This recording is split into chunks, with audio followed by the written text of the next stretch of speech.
What's up, wrestling fans, trading card collectors? Welcome to another episode of Wrestling with Cards. On today's video, we're unveiling cards number 15 through 11 of the 25 most iconic wrestling cards of all time. I hope you're enjoying this video series. If you missed any of the episodes, you can go back in the archives of this channel. I've created a playlist so you can watch them all in order, or you can revisit them if you need to make some notes. Hey, maybe you're adding some of these cards to your want list of your PC, or maybe you're going to build out this entire collection of these 25 cards. I don't know. But all the information will be in the archives of this channel, along with a lot of other cool and great interviews and videos that I've done that you may have missed in the past. It's all back there. Check it out when you've got time. But I'm not going to waste any more of your time. Let's dive into this video.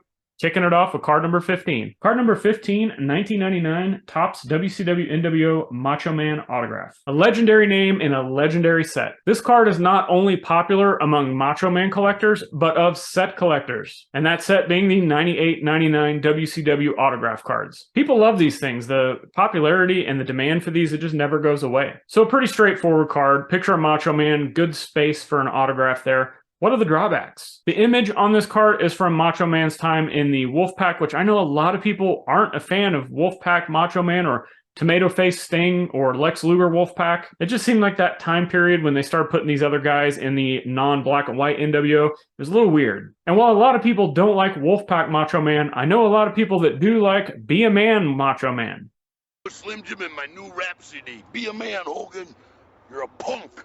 Is it essentially the same character? I don't know. Maybe another discussion for another day. Hey, you want a video talking all about Be a Man, Macho Man? We'll do it. Let me know in the comments if you want to see that. Also, maybe a little bit of a negative, and this may be nitpicking on my part, I know, is a lot of the cards that I've seen of this specific card, the autos seem very streaky. And it seems to be with some other cards as well, but this Macho Man, every single one I've seen, it seems like it's got that streaky autograph. I will say that I did own one of these cards for about 24 hours once, before it was shipped off to the hands of another collector for something I wanted more. You gotta love trading, it's so much fun. But that being said, I can say at one point that I did own this card that makes the iconic list. Card number 14, 1993 Topps CMLL Chris Jericho, or known here as Corazon de Leon. This card's pretty legendary at this point, but maybe some of you are seeing this for the first time and you're wondering, how did this make it onto the iconic list? This may be one of the toughest cards on this list that we're going to talk about to find. There's one-of-ones out there, but maybe you know who owns them. There's pop ones out there, but you've seen them. This Chris Jericho card, they just don't pop up. There is one on eBay right now for $500,000. And you may be saying, oh,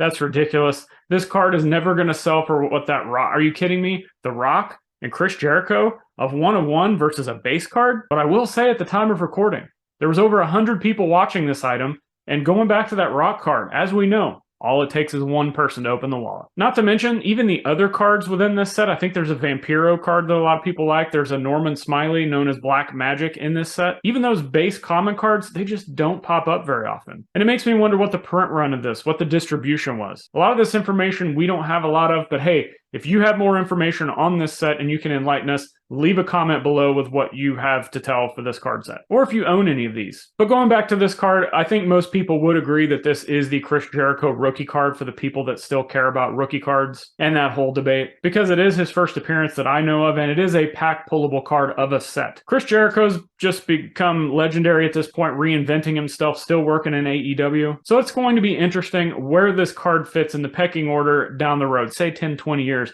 What's the value going to be? What's the demand going to be? Are these still just going to be super hard to find, or are they going to find a warehouse of these somewhere in Tijuana and all of a sudden the floodgates open? Who knows? Card number 13, 1991 Cromy Stunning Steve Austin. In the last video, the 1995 cards set, which is the pack pullable card, so a lot of people say that that's the rookie. However, this card came first, but the reason why a lot of people don't consider this one the rookie is because it came in a complete box set of a game. These cards were used to play a game. The cards came out of a company from Argentina, so a lot of people don't look at that as a rookie card. But let's break down the card a little bit. Some people want that rookie card, that first appearance. Others just want something to connect with.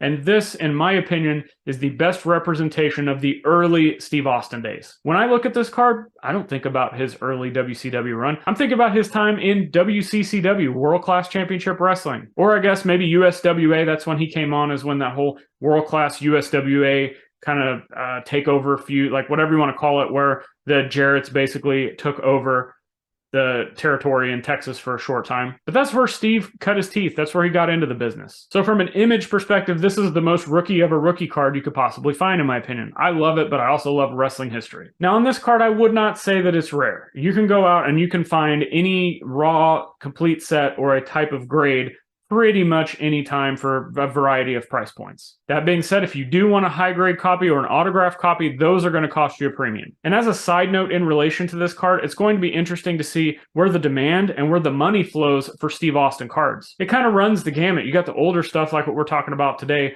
You've got the 95 card. You've got the Attitude Era releases. And then you've got the ultra-modern stuff that's putting him back in products. I guess maybe it will just come down to what do people connect with? What era do they like the best? When did they start watching Steve Austin? Or maybe they're just going from a value perspective and they want what's the best, quote, investment. No matter what, though, I think this card is great, and I think it is a real snapshot, just like the last Steve Austin card that I talked about, of what you would see as stunning Steve Austin go on years down the road to be one of the biggest draws in wrestling history. Card number 12, 1994, action-packed WWF Macho Man autograph. Not only is this the second appearance of Macho Man on this list, but it's the second Macho Man card in the same video, and it's the second Macho Man autograph card. Just like the Undertaker card that also made this list at number 18 in a previous video. Again, go check out the videos in the archives in this playlist. This card is very important for the wrestling card hobby. Sure, it's an on-card auto. Hey, we just had one of these earlier in this video. And sure, it's numbered to 500, and many of you ultra-modern collectors out there might be saying,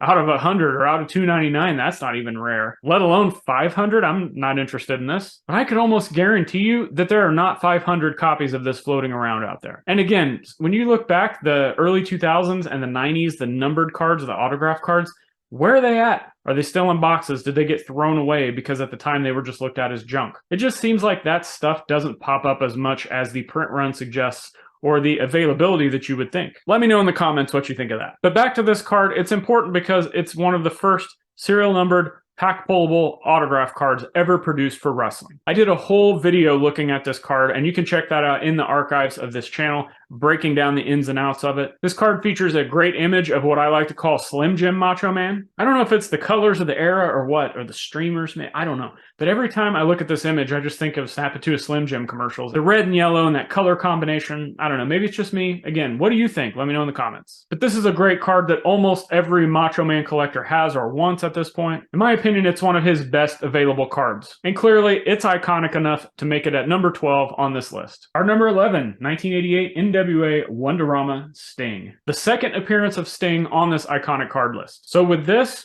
we have a little bit of a dilemma. Based on the votes that came in with this project and of these specific cards within this 88 Wonderama set of Sting, we almost had a complete across-the-board even vote between 3 of the cards. Therefore, I just decided let's put all 3 of them on together because it's all the same year, it's all the same talent, it's all the same set. We'll put them all 3 to even playing field in this one spot on this iconic list and talk about them. Card number 17, it's the first one in the set, so it's the first Sting appearance in the set. Is that what we're going to consider the rookie card at this point? Is that what the market wants, that go-to card because it's first? Awesome image of Sting applying the Scorpion Deathlock here. Or could card number 102 be the go-to Sting card? This is my personal favorite of the 3 because he's got the purple tights and he's looking at the camera and he's still got that Scorpion Deathlock applied. Is he going to have the Scorpion Deathlock applied in every single card in this set? That'd be awesome. Or could it be card number 194 with him standing in the corner getting ready for his match to kick off? I think no matter what your preference is here, this set and these cards rule. There are people out there that say that this set, this Wonderama set as a whole, it looks cheap. It looks 80s. It looks like, I don't want this. I want the shiny stuff.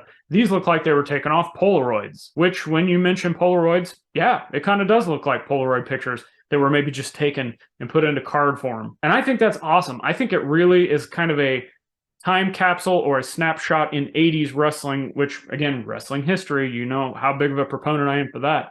And it just kind of gives you a glimpse into what wrestling used to be with these basic pictures. And some of them, the photography is not very good, but again, hey, Polaroids. And then you flip them over on the back, and sometimes the bios are just hilarious. Favorite foods, favorite bands, etc. And that's just something different that a lot of modern wrestling cards don't have. So out of these 3 Sting cards, what do we pick? Which one do you prefer? Let me know in the comments. Or do you have an opinion on another card that we talked about in today's list? Anything that we've talked about today, my opinions, these cards, any kind of connection, that you have, memories that you have with any of the talent or any of these cards. Leave a comment below. Let's get a discussion going around the cards on this list and the names mentioned. Does it take you back? Do you agree? Do you disagree? Do you have these in your collection? If today's video brought you some value, hit that subscribe button, give me a like, and tell a friend, tell the world about the Wrestling with Cards YouTube channel and about this list that we've come up with, because I think it could be a good guideline for people getting into wrestling cards. They could start with this community-driven list that collectors have put together based on votes. They could start making the notes and start collecting those cards if it's something they connect with. And until the next video where we cover cards 10 through 6, click the videos on the screen for more great wrestling card content in the archives of this channel. See you there.